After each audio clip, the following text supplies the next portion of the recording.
ఈ రోజు మనం వరంగల్ జిల్లా గీసుకొండ మండలి చెందిన గొరుగుంట అనే గ్రామానికి రావడం జరిగింది. మనతో ధర్మ సమాజ్ పార్టీ వైస్ ప్రెసిడెంట్ గారు మనతోనే ఉన్నారు. పేరు వచ్చేసి సిలువేరు రవి. అయితే వైస్ ప్రెసిడెంట్ గా వారి గ్రామానికి ఎలాంటి అభివృద్ధి పనులు చేశారో వారి మాట్లాడి తెలుసుకున్న ప్రయత్నం చేద్దాం. నమస్తే సార్, బాగున్నారా? నమస్తే మేడం, బాగున్నారా? ఓకే సార్, మీరు ఈ పార్టీకి వచ్చి ఎన్ని సంవత్సరాలు అవుతుంది? వచ్చినప్పటి నుంచి ఎలాంటి డెవలప్మెంట్స్ అనేవి చేశారు? మేడం అందరికీ నమస్తే. ముందుగా ఈ యొక్క ధర్మ సమాజ్ పార్టీ డిఎస్పీగా ఆవిర్భించడానికి ముందుగా ఈ సమాజంలో వెనుకబడితనంలో ఉన్నటువంటి బీసీ ఎస్సీ ఎస్టీ సమాజం, మరీ ముఖ్యంగా మాదిగ సమాజాన్ని చైతన్యం చేయడంలో కూడా రాష్ట్ర అధినాయకులు విశ్వనాథన్ మహారాజ్ గారి నేతృత్వంలో దళిత శక్తి ప్రోగ్రాం అనేటువంటి ఒక ఉద్యమ రూపంలో స్టార్ట్ అయింది మేడం. అంటే మా యొక్క ఉద్యమం యొక్క నేపథ్యం ఏంటి అంటే, ఈ దేశంలో ఎక్కువ జనాభా 90% ఎస్సీ ఎస్టీ బీసీ మైనార్టీలు ఉన్నారు. సేమ్ అదేవిధంగా రాష్ట్రంలో కూడా 90% బీసీ ఎస్సీ ఎస్టీ మైనార్టీ ప్రజలే ఉన్నారు. కానీ ఇక్కడ జరుగుతున్నటువంటి విషయం ఏంటి అంటే, దేశంలో జరిగినటువంటి స్వాతంత్ర ఉద్యమ పోరాటంలో కానీ, రాష్ట్రంలో జరిగినటువంటి తెలంగాణ ఉద్యమ పోరాటంలో కానీ ఎక్కువగా పాల్గొన్నది బీసీ ఎస్సీ ఎస్టీ మైనార్టీలు.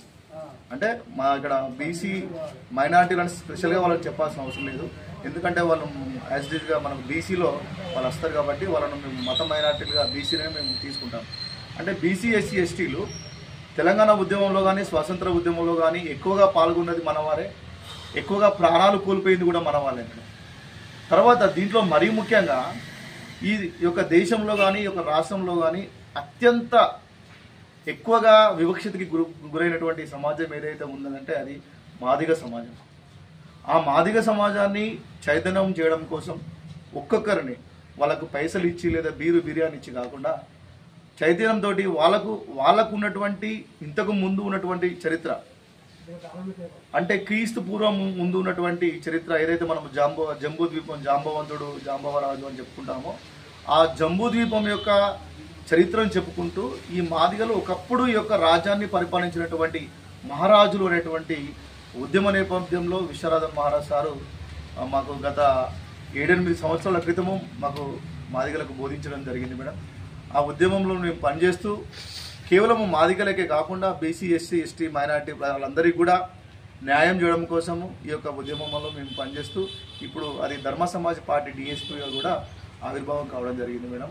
అందులో మేము ప్రజెంట్ పనిచేస్తున్నాం, జిల్లా ఉపాధ్యక్షులుగా పనిచేస్తున్నాం. ఓకే సార్, మరి ఇప్పటి వరకు ఉన్న సమస్యలను వైస్ ప్రెసిడెంట్ గా మీరు ఎలా తీర్చబోతున్నారు?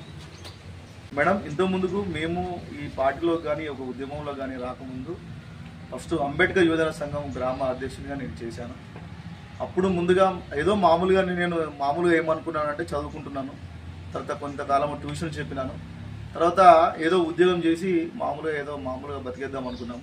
కానీ అంబేద్కర్ గారి చరిత్ర చదువుకున్న తర్వాత కొంతమంది మహనీయుల యొక్క చరిత్ర చదువుతున్నటువంటి క్రమంలో కేవలం మనము ఉద్యోగాలు చదువుకొని ఉద్యోగాలు చేస్తే సరిపోదు, కొంత సమాజానికి కూడా మనం మన యొక్క జ్ఞానాన్ని అందించాలి, మన యొక్క ముందు తరాలకు కూడా కొంత ఏదో ఒకటి చేయాలనేటువంటి ఆలోచన కూడా కల్పించాలనేటువంటి ఆలోచనతోటి అంబేద్కర్ యువజన సంఘాన్ని స్థాపించి అప్పుడు గ్రామాధ్యక్షునిగా చేయడం జరిగింది. ఆ క్రమంలో కొన్ని కార్యక్రమాలు కూడా చేయడం జరిగింది మేడం. ఉన్నత పాఠశాలలో మొక్కలు పెట్టడం జరిగింది. తర్వాత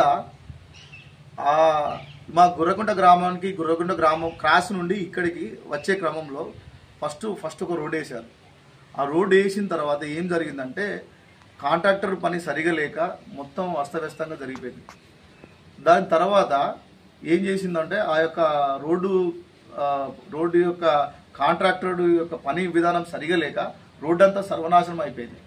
ఆ క్రమంలో మేము మా యొక్క అంబేద్కర్ యువజన సంఘం నాయకులు గొర్రెకుంట గ్రామం మా మిత్రులు బీసీ ఎస్సీ ఎస్టీ నా సహమిత్రులు అందరం కూడా దాని మీద ఫైట్ చేయడం జరిగింది.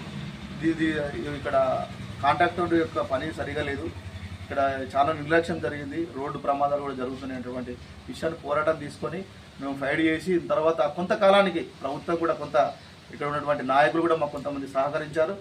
వాళ్ళ యొక్క సహకారంతో మళ్ళీ పెద్దల సహకారంతో మళ్ళీ మాకు రోడ్ వేశారు మేడం. ఓకే సార్, మళ్ళీ ఎలక్షన్స్ రాబోతున్నాయి, మీ గ్రామ ప్రజలకు మీరు ఏం చెప్పాలనుకుంటున్నారు? ఎలాంటి నాయకులను ఎంచుకోమని చెప్తారు? ఓకే మేడం, నిజంగా కరెక్ట్ పాయింట్కి రావడం జరిగింది. ఇది ఈ యొక్క 15వ డివిజన్ అనేది మేడం ఎక్కువగా బీసీ ఎస్సీ ఎస్టీ సమాజం ఎక్కువగా ఉంటుంది. మేము ఇక్కడ గ్రేటర్ వరంగల్ పరిధిలోకి వచ్చేసిన తర్వాత ఇద్దరు కార్పొరేటర్గా చేయడం జరిగింది. ఒకరు లేదల్ల పాలయ్య గారు, మరొకరు ఆకులపల్లి మనోహర్ గారు చేయడం జరిగింది. ఇక్కడ జరుగుతున్నటువంటి విషయం ఏంటి అంటే, ఇద్దరు ఆకులపల్లి మనోహర్ గారు ఇప్పుడు ఉన్నటువంటి ప్రజెంట్ కార్పొరేటర్, ఇంతకు ముందు ఉన్నటువంటి కార్పొరేటర్ లాదల్ల బాలయ్య గారు, ఇద్దరు ఎస్సీ సామాజిక వర్గంలో ఉన్నటువంటి మాదిగ సమాజానికి చెందినటువంటి వ్యక్తులు. కానీ ఈ యొక్క నియోజకవర్గంలో ఎమ్మెల్యేగా అంతకుముందు చల్లా ధర్మారెడ్డి గారు చేశారు బాలయ్య గారి హయాంలో, ఇప్పుడు రేవూరి ప్రకాష్ రెడ్డి గారు చేస్తున్నారు. ఇక్కడ కూడా అక్కడ ఏమైందంటే, అక్కడ ఇద్దరు కూడా రెడ్డి సామాజిక వర్గానికి చెందినటువంటి వ్యక్తులు. ఇక్కడ డివిజన్ పరిధిలోనేమో ఇద్దరు ఎస్సీ మాదిగ సామాజిక వర్గానికి చెందినటువంటి వ్యక్తులు, అక్కడ పాలించినటువంటి వాళ్ళము ఇద్దరు రెడ్డి సామాజిక వర్గానికి చెందినటువంటి వ్యక్తులు. దానివల్ల ఇక్కడ మాకు జరిగినటువంటి నష్టం ఏంటి అంటే, ఏదో వీళ్ళు కార్పొరేటర్లే ఎస్సీ సామాజిక వర్గానికి చెందినటువంటి వ్యక్తులు, వాళ్ళు ఏమడుగుతారులే, వాళ్ళకి ఏమి ఇచ్చినా ఏం చేయకపోయినా కూడా వాళ్ళు ఏం అడుగుతారు, ఏదో ఇచ్చింది తీసుకొని పోతారులే అని ఆలోచనతోటి అసలు మా యొక్క డివిజన్ పరిధిలో చాలా సమస్యలు ఉన్నాయి మేడం. వాటిని పట్టించుకోలేదు. ఏదో సీసీ రోడ్లు అవి మాత్రం జరిగినాయి మేడం. ఇక్కడ జరగాల్సినటువంటి పనులు కూడా చాలా ఉన్నాయి మేడం. ఓకే సార్, ఇంకా మిగిలిపోయిన పనులు ఏంటి? ఎలాంటి సమస్యలు మీ గ్రామంలో మిగిలిపోయాయి? ఇక్కడ ప్రధానంగా మేడం మాకు డ్రైనేజీ సమస్య చాలా చాలా దారుణంగా ఉంది. ఒకటి, కేసీఆర్ గారి ప్రభుత్వం వచ్చాక సరే మిషన్ భగీరథ కార్యక్రమం తీసుకోవడం జరిగింది. చాలా అద్భుతమైనటువంటి కార్యక్రమం.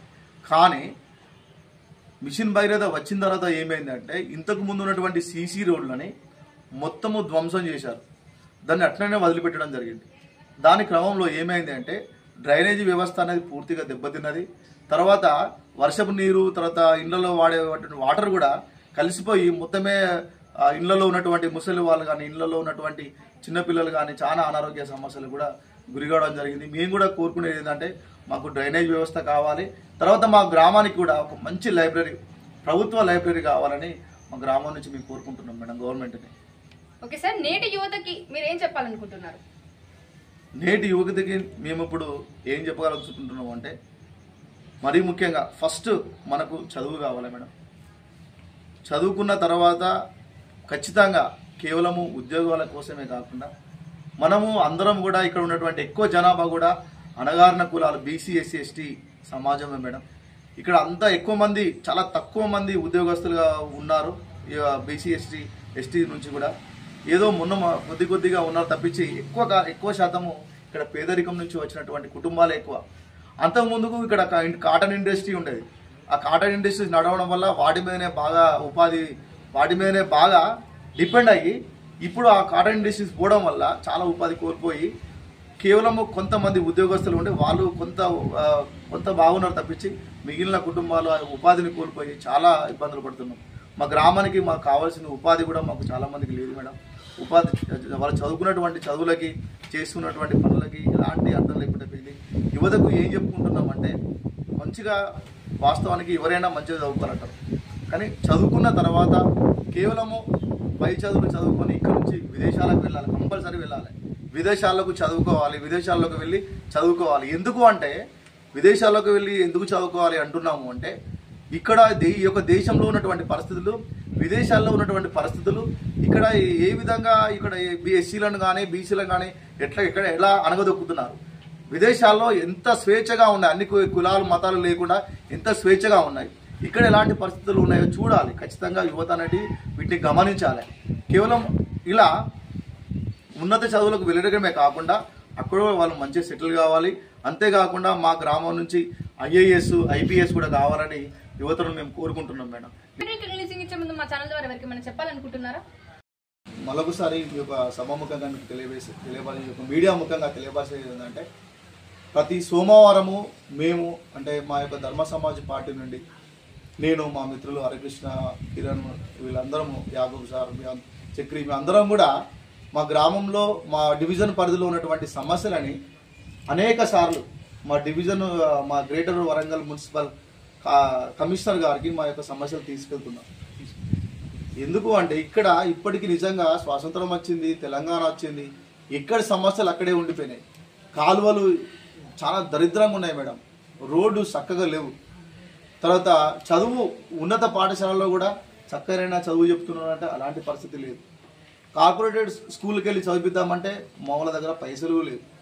కాబట్టి మేము ఇక్కడ ఈ సందర్భంగా ఎమ్మెల్యే గారికి, తర్వాత ప్రజాప్రతినిధులకి, నాయకులకి కూడా మీకు తెలియపరిచేది ఏంటంటే, నిజంగా చెప్తున్నా, మాకు మా యొక్క పరిసరాలను శుభ్రంగా ఉంచే విధంగా, శానిటైజర్ సరిగా ఉండే విధంగా, మాకు ప్రభుత్వ లైబ్రరీస్ ఉండే విధంగా, తర్వాత మంచి సరైన వైద్యం, మాకు మంచి డాక్టర్ కావాలి, మా గ్రామానికి ప్రభుత్వ డాక్టర్ కావాలి, మాకు ఎలాంటి రోగం వచ్చినా మాకు మంచి మందులు కావాలి, ఇలాంటి పరిపాలన కావాలని మేము అందరం కోరుకుంటున్నాం. కాబట్టి మా గొర్రెకుంట గ్రామంలో కూడా చాలా కుటుంబాలు మేడం, చాలామందికి బాత్రూమ్స్ లేవు, అంటే కట్టుకోలేని పరిస్థితుల్లో కొంతమంది ఉన్నారు మేడం. అలాంటి వారిని గుర్తించండి దయచేసి అని ప్రభుత్వాన్ని కోరుతున్నాం. అదేవిధంగా ఎమ్మెల్యే గారిని కూడా దయచేసి, ఎమ్మెల్యే రేవూరి ప్రకాష్ రెడ్డి గారికి మేము తెలియపరిచేది ఏంటంటే, అయ్యా మీకు దండమేడి చెప్తున్నాం, వారానికి ఒక్కసారైనా మా యొక్క డివిజన్ని జర విజిట్ చేయండి. మా యొక్క సమస్యలు ఎక్కడి సమస్యలు అలానే ఉన్నాయి, మా ఊళ్ళకి సరైన పరిస్థితులు లేక చాలా ఇబ్బందులు పడుతున్నాం. కాబట్టి మా యొక్క డివిజన్ పరిధిలో మేము అణగారుల కులైనటువంటి బీసీ, ఎస్సీ, ఎస్టీలమే మేము ఎక్కువగా ఉన్నాము, మేము ఎక్కువ ఇబ్బందులు పడుతున్నాము. కాబట్టి దయచేసి ఎమ్మెల్యే గారు, దయచేసి మీకు చెప్పేది ఏంటంటే, మా యొక్క ప్రజల పక్షాన మీరు ఉండండి. మేము ఎన్నుకున్నాము, మాకు ఇప్పుడు ఎమ్మెల్యేగా మీరే ఉన్నారు కాబట్టి మా యొక్క ఆలన పాలన మంచి చెడులు అన్నీ మీరే చూసుకోవాలి. కాబట్టి దయచేసి మీరు వారానికి ఒక్కసారైనా కూడా మా యొక్క డివిజన్ని విజిట్ చేసి మా ప్రజల యొక్క సమస్యలను తీర్చగలరని ఒక వీడియో ముఖంగా తెలియపరుస్తున్నాను. Thank you so much. So చూసారు కదండి టుడే ఇంటర్వ్యూ. ఇలాంటి మన మనీ ఎపిసోడ్ నెక్స్ట్ ఎపిసోడ్ లో మేము ఉంటామని. Until then take care, bye by.